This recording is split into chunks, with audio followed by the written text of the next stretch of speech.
Guys, this is a quick, healthy pescatarian meal, or just something healthy that you can whip up really quickly to feed your family. The honey is optional depending on your belief system and what types of foods you like to eat and whether or not you like to consume animal products. So you can replace that with agave or maple here. Grab a bowl and put about a half a cup to a third a cup of orange juice in it, a third a cup of gluten-free tamari soy sauce. They also have low sodium options.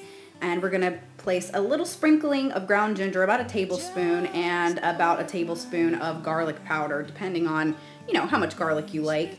And we're gonna go ahead and take a fresh green onion and dice it up about as small as you can get it.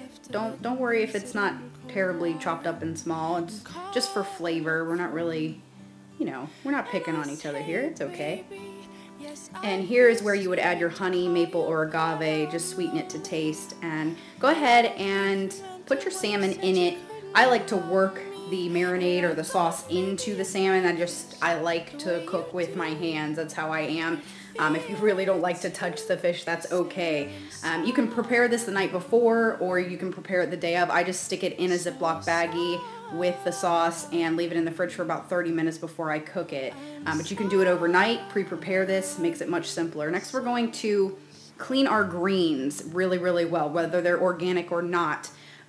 Put them in a sink full of water with some apple cider vinegar and let them sit, kind of mush them around a little bit. And I actually put them out on a water absorbing mat.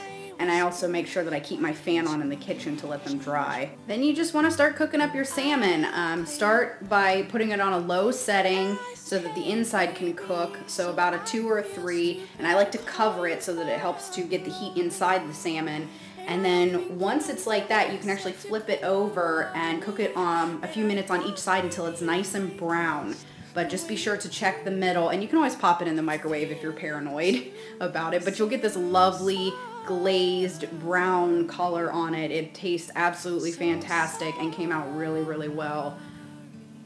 Next, you want to put your skillet on the stove, and we're going to cook our greens. So put in a high heat cooking oil. I used sunflower here. I used coconut as well. Some people don't like the coconutty flavor in their greens, but go ahead and toss your greens in just a couple handfuls, and they will cook down, so you can cook a lot more of these than you think. We're going to go ahead and put this on about a 3 or a 4, so that's a low medium setting. And we're going to add our spices in. So we're going to add our sea salt, a little bit of that, a little bit of garlic powder. This just helps to flavor it so people actually eat it. And a little bit of fresh ground black pepper. Now, none of these are very overpowering flavors. They just help people to actually be able to chew and swallow them. Not a lot of people are a fan of greens. I love greens, but not everyone does.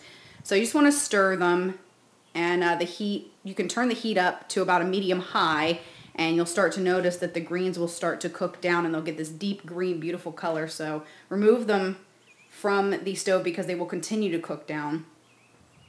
And just go ahead and pair them with your salmon and some quinoa, multigrain bread, some brown rice, whatever you like. And check out my polenta video. It actually came out really well.